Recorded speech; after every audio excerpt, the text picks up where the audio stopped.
I always loved Cartoon Network when I was growing up. It was my favorite channel to watch. Even today, it has some good shows like Adventure Time and Regular Show. One of the newest shows on the network, The Amazing World of Gumball, is a pretty cute and mildly entertaining show. Not really my cup of tea. It's a little immature, but my little brother seems to like it a lot. And one day, I was watching Adult Swim when I realized I'd been up so late, I hadn't even kept track of time. It was already 4 a.m. I don't really recall ever watching Adult Swim this late, so I stayed awake to see what would happen when it ended. A little bumper showed up at the bottom of the screen during a commercial break. It said that a special episode of The Amazing World of Gumball was about to come on. I was a little confused about an episode of a very popular new show coming on this early, but I was bored and decided I would watch it, thinking it might come on later in the day, so I could spoil it for my brother. Sort of mean, I know. The flashy and energetic intro theme played, and although it was played a little differently than I recall, the music was a little different and the show's logo wasn't animated. Its colors were done rather sloppily as well, almost like something a little kid would do on a doodle board or a glow board. I ignored it, assuming that it was done just for this special episode. The title of the episode was The Grieving. Sort of sad title, but I didn't really pay too much attention. It began with Gumball, the show's 12-year-old protagonist, standing alone facing a corner of his dimly lit classroom. He looked absolutely miserable, a far cry from the cheerful demeanor he usually had. There was no one else in the room, not even his best friend and adopted brother Darwin the goldfish. And the windows in the room clearly showed the night sky outside. I was really starting to get confused. Why would he be at school at night? And why was he standing in the corner all sad and alone? After about what seemed like a minute of Gumball standing somberly in the corner, the scene suddenly changed. We were in Gumball's house. Once again the scene is silent and a little disquieting. Richard, Gumball's enormous rabbit father, walks in from the kitchen, and he looked even more miserable than Gumball had in the previous scene. Richard isn't wearing his usual attire. He's dressed in a fancy black suit, a little uncharacteristic of him as he's usually a slob. He sighs and slumps down on the sofa, starts sobbing intensely, sounding like someone who just lost something important. I was starting to get a little creeped out. Where was the silly, fun cartoon that I usually looked forward to watching with my younger brother? This was something completely different. I was beginning to think that this might have been something the creators did as an experiment or something, a test of the animation or sound perhaps. Though it couldn't have been aside from the opening theme, which was still different from the final shows. The episode had been much quieter than it usually was, only the subtle sounds and very little music, and the animation was not anything to write home about either. It was done a bit like an amateur Flash on Newgrounds. The character design was somewhat sloppy and rushed looking, and the real-life backgrounds used for the show looked different. As confused and somewhat frightened as I was for some reason, I kept watching it. Poor Richard was still sobbing on the sofa as the front door opened suddenly, making me jump a bit at such a loud noise, and Gumball's mother Nicole, a blue cat like him, stepped in. Like Richard, she wasn't wearing her usual outfit. For some reason, she was in a black dress, and was wearing a pretty black hat to match. Nicole sat down on the couch to comfort her husband, although she was looking a bit saddened herself. By this point, Richard's crying had begun to get more pained and miserable sounding. This wasn't the normal cartoon crying on the show. This was realistic and almost depressing crying. I almost felt like sobbing myself. Finally, after what seemed like hours, the sad scene at home ended, as it shifted back to the school. We weren't in Gumball's classroom this time. We were in Principal Brown's office. Nicole and Richard were there in their usual clothes, looking more normal and happy than they had before, but still slightly worried. Principal Brown, however, looked extremely sad. They quietly and somberly informed them of their children. Aeneas and Darwin were not present after lunch earlier that day. They hadn't been seen at all the rest of the day. Nicole was suddenly furious at him. She began spouting various insults and calls at him that I don't think would have made it on a more mature program like a regular show. I was laughing at this because it seemed sort of funny for Nicole to flip out in this manner and start swearing like a sailor in a G-rated cartoon, but my outlook soon changed when Principal Brown told her something else, after she finally had quieted down. His eyes began to tear up as he informed them that they eventually were found. But they had not been found alive. He then went into graphic and nearly nauseating detail describing how their bodies were found, their parents sitting in utter shock. I could hardly believe what was happening. How could such a cheery and fun kids show be taking such a dark and twisted turn? I was considering turning the television off, but I was too scared to be left in the dark by now, nearly frozen by fear and disturbed intensely at the terrible things that he was saying.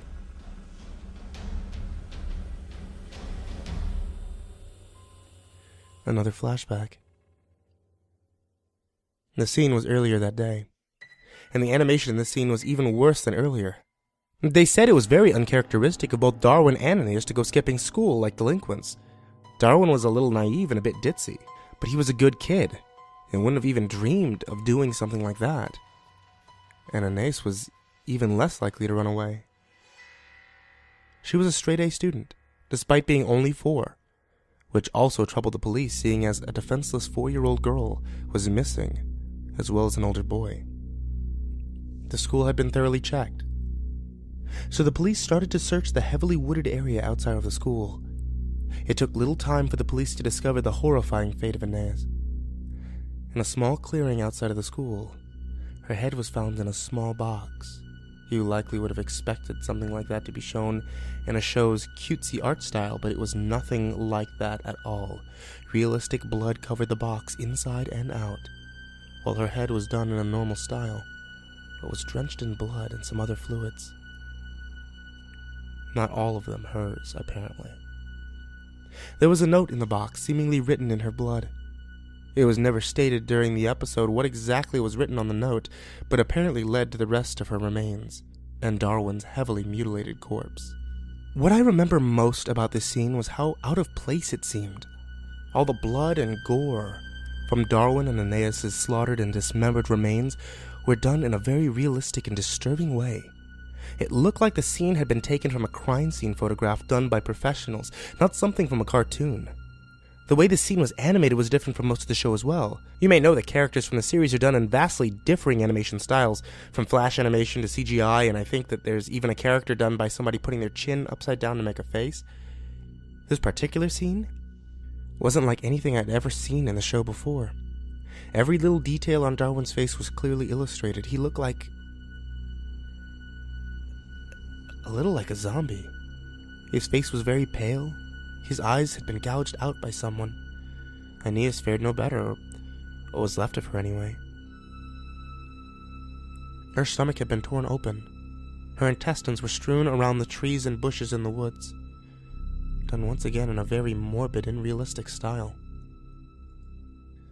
I was feeling very ill by the time this incredibly disturbing flashback had come to an end, so I quickly ran to the bathroom to vomit. I was feeling better after upchucking, so I had realized I had good timing and had run to the bathroom during a commercial.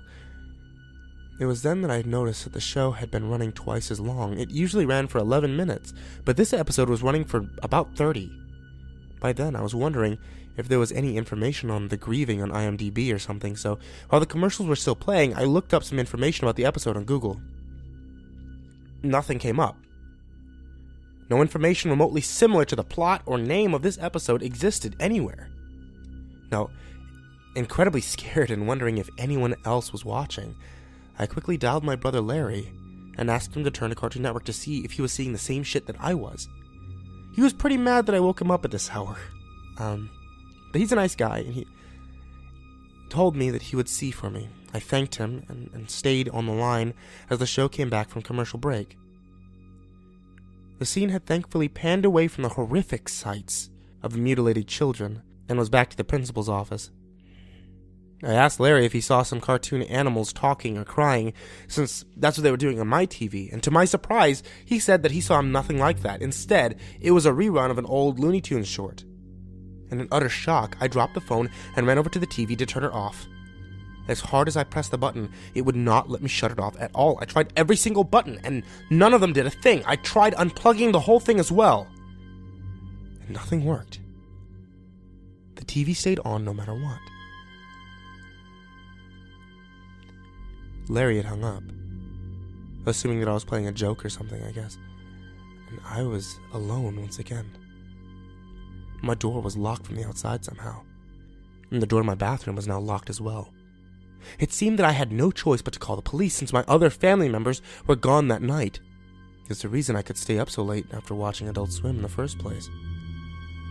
When I hurriedly dialed the phone, I got no response. I was very scared.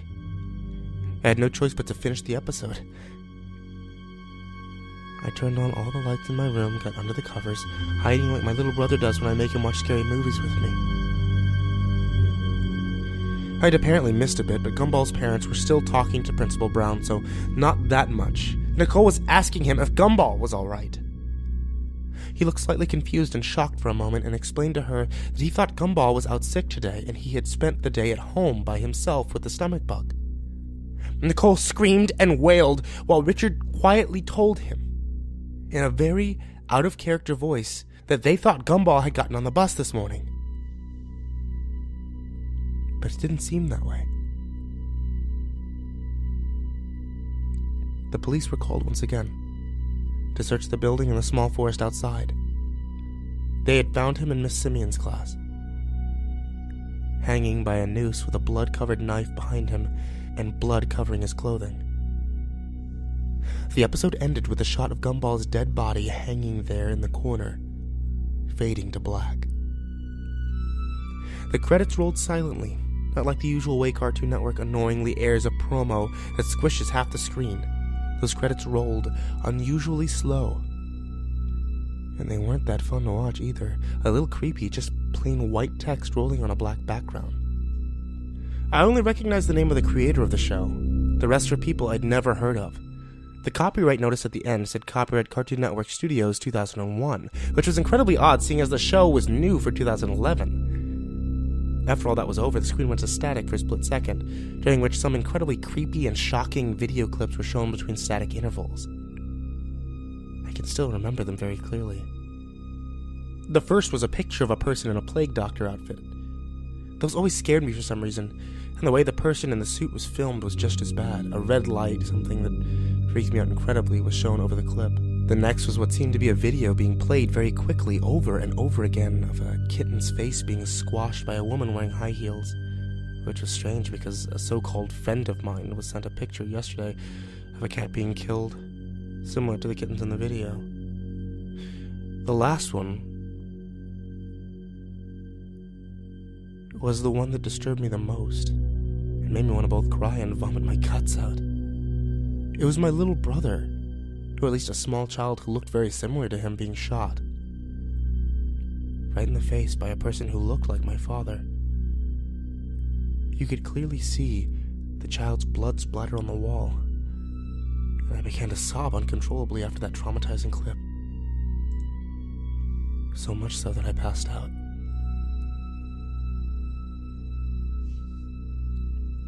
When I woke up, my door was unlocked. My television was turned off.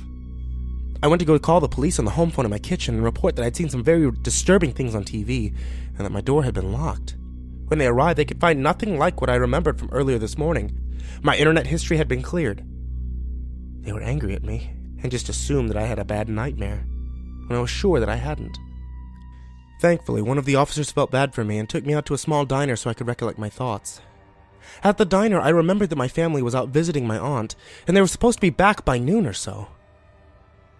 It was already 11, so the officer and I drove back, only to find a whole squad of police cars and even some government agents at my house.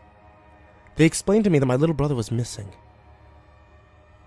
and that my mother and father were major suspects. I was freaking out and trying to tell them about the disturbing clip of the boy who looked like my brother being shot in the head, but they wouldn't listen.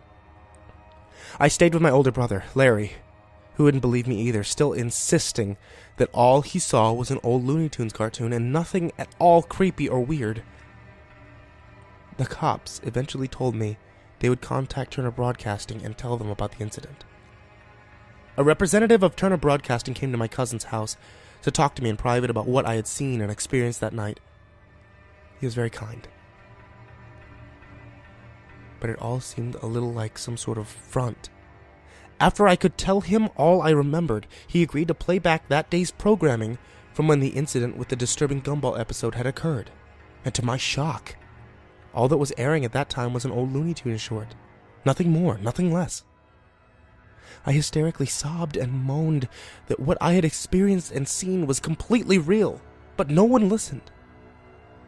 Eventually, I discovered that Ben. So I sent a message to him about the episode. And this was the reply I got. One thing, how in the heck did you find that? I never, ever, ever thought I would have to think about that old shame again. Don't tell anyone this. But the amazing world of Gumball goes back further than you would know. I used to have a really boring job as a teen, and I sketched little drawings of the Wattersons and friends. The episode that you saw was never supposed to be seen by anyone but me and a few friends of mine. It was a very, very awful thing to do, but we made that episode as a joke. A guy from my old job who everyone hated had lost a child to a crazed serial killer, who is apparently still out there somewhere. Anyway, we made it so that we could make fun of how he came into work, usually crying like a fool, which is why you saw Mr. and Mrs. Waterman crying so much in the episode. I know. I am deeply sorry for what I did, which is why I tried to bury that stupid thing years ago. Literally, I went out into the countryside with my friends, dug a hole, and buried it. What I don't get, though, is how you describe the blood and guts and stuff. We didn't have any scene with Darwin, any bodies being found. All that happens in the episode is the parents are informed of the kids being found dead, and them crying like crazy. We didn't even draw anything in the episode like that, at all. We're not that sick. Now here's my theory. The lunatic who killed that man's child found the tape that we buried, watched it, heavily edited it, then he hijacked the TV station near you, and got the episode to air on your local Cartoon Network station. Now, why your brother couldn't see it, I have no idea. Why it seems you're the only one who saw it, I have no idea either. I'm sorry. I just don't know. Now for the explanation that you've been waiting for, the clips at the end, I don't know. I don't. I'm deeply sorry from the bottom of my heart, but I don't know why those clips were aired. I'm sorry, I really am. But me and my friends are just the only ones who made those scenes with Richard and Nicole crying. That's it. I'm so sorry. I'm so deeply sorry. Best wishes. Everyone involved with the Grieving.